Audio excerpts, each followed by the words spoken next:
Fala pessoal, e hoje o vídeo tá especial, olha só pra onde eu vim. Desculpa aí pessoal, na hora de virar a câmera eu virei pro lugar que só tem mato e não tem os carros.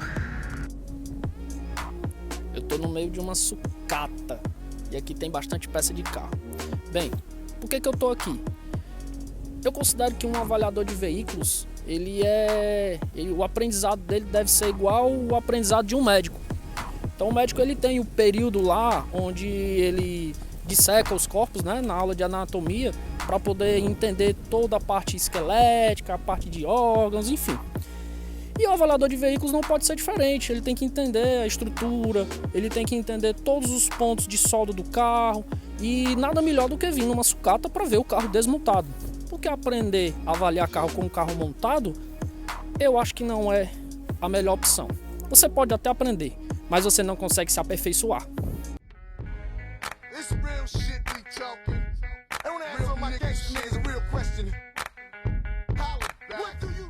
Para quem não me conhece, eu me chamo Daniel Lima, sou avaliador de veículos há um pouco mais de 10 anos, já trabalhei no ramo automotivo como mecânico e eu sou apaixonado por isso daqui. E eu venho trazendo esse conteúdo para vocês como forma de compartilhar o meu conhecimento e ajudar as pessoas a saberem avaliar carro, porque o mercado, infelizmente, tem bastante coisa, vamos usar um sinônimo bem usado aqui no Nordeste, picaretagem, né?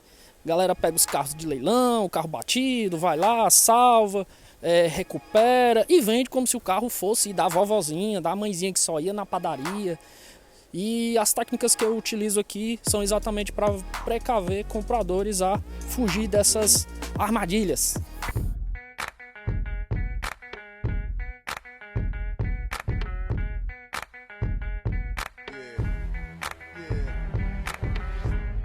Bom, pessoal, vamos começar aqui com essa peça aqui que eu não consegui identificar de carro mas com toda certeza é uma lanterna direita traseira de um carro, tá?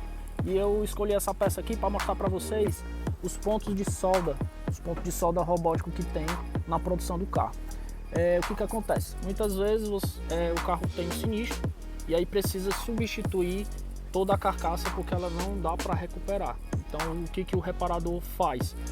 Ele pega uma peça dessa de sucata, no caso essa daqui não tem mais utilidade, até porque tem corrosão, não é utilizado, mas em um caso prático, uma peça que seria boa, ele cortaria e faria a união lá no carro, certo? Então, muitas vezes você vai pegar carro onde não tem esses pontos de solda, é liso.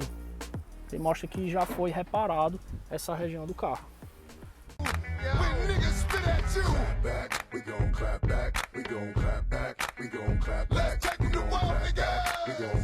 Aqui nós temos uma carcaça de picape, cabine simples, onde eu escolhi ela para poder mostrar um carro que teve uma colisão frontal. Aqui é a porta do motorista, ali à frente do carro, e aqui é o painel corta-fogo. Então a colisão desse carro foi bem severa. Veja que o painel corta-fogo veio para frente.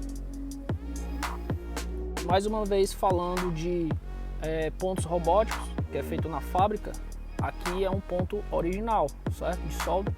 E nesse caso aqui já vieram pegar uma peça, cortaram aqui, retiraram, certo? Para poder reparar outro carro. Veja como é que é retirado. É serrado os pontos, né, de solda, retirado a peça. E quando for colocar essa peça retirada lá no outro carro, também vai haver um processo de solda, massa e lixa. Então já fica a dica aí. Aqui é a traseira de um Onix, certo? Então podemos ver aqui que houve o corte. O que é interessante é que com esse corte a gente dá para ver mais ou menos como é que é a estrutura dentro do carro. Então a gente tem a lata externa onde pega a pintura, tem a lata interna que é a estrutura, e aqui é o caso aqui, o que foi utilizado desse carro para reparar?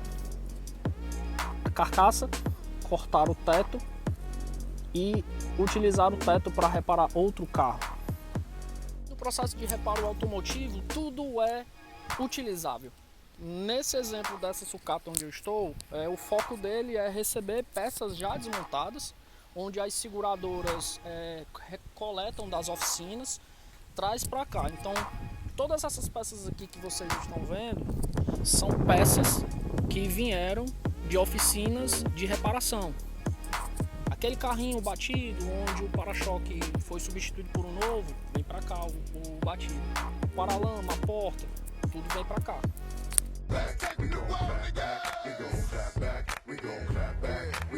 Aqui você pode ver estruturas da parte de alma de para-choque, com aquelas estruturas frontais. Ó, você pode ver que tem bastante peças que são amassadas, mas dependendo do processo de reparação do carro, essas peças são utilizáveis ainda pelo funileiro para poder reparar um carro.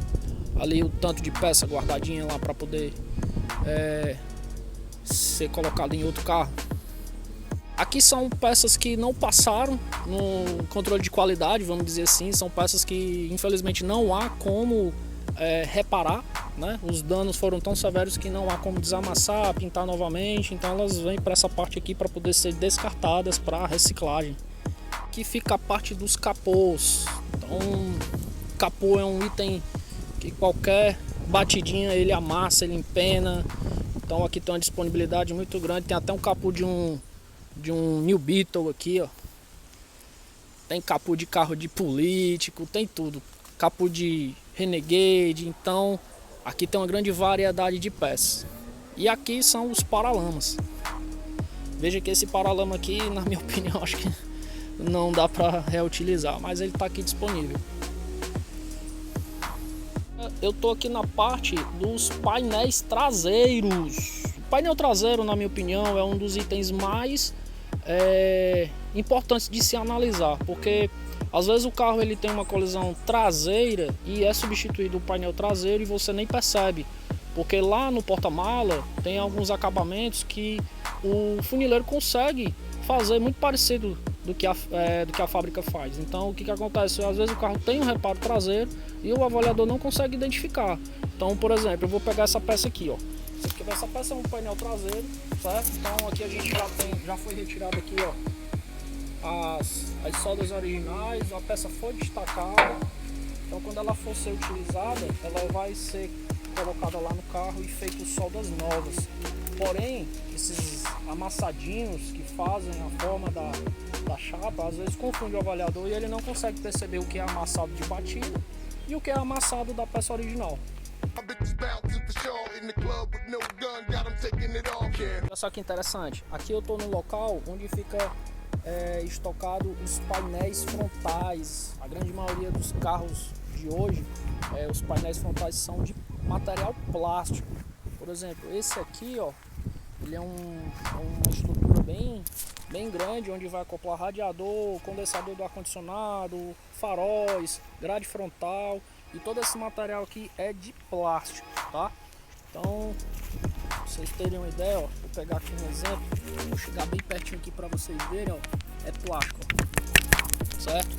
Então, carros mais modernos, a estrutura é de plástico, onde fica mais difícil ainda de você detectar um sinistro. Por quê? Porque substitui a peça inteira, certo? E não fica marcas, arranhões, ranhuras, onde a gente consegue identificar se caso ele fosse uma peça metálica. E aqui são os para-choques. Apesar de para-choque ser uma peça muito frágil, qualquer coisinha rasgar, quebrar, trincar, mas tudo é recuperável, como eu falei. E aqui tem uma grande variedade de para-choques. Carros de todos os anos, marcas, modelos, versões. Ali tem de um Renegade. Na sucata você não encontra só peça velha não, viu? Aqui você encontra peça nova também. Olha só que interessante. Todas essas peças aqui na cor preta são peças novas, certo? São peças que foram fornecidas para a sucata. Obviamente as concessionárias, as autopeças querem se desfazer do seu estoque e acabam vendendo para a sucata. Então todas essas peças pretas que estão cruas, não tem tratamento de pintura, são peças novas. Então é isso aí, espero que vocês tenham gostado do vídeo. Eu mostrei um pouco aí do que é as intrínsecas de um carro. Isso aqui é só um trechinho da quantidade de material que vai vir aí para vocês. Eu vou procurar uma outra sucata onde tenha mais carcaças de carro. Como eu falei, essa sucata aqui ela concentra a maior parte de peças vindas de seguradoras. Então carcaça de carros não tem. Então fica ligado, se você gostou do conteúdo, não esquece de curtir, compartilha, se inscreve, se você gosta desse tipo de conteúdo, acompanha a gente no YouTube, nas redes sociais, as nossas redes sociais é Avaliando os Atos, então fica ligado que vai vir muito mais conteúdo aí. Valeu!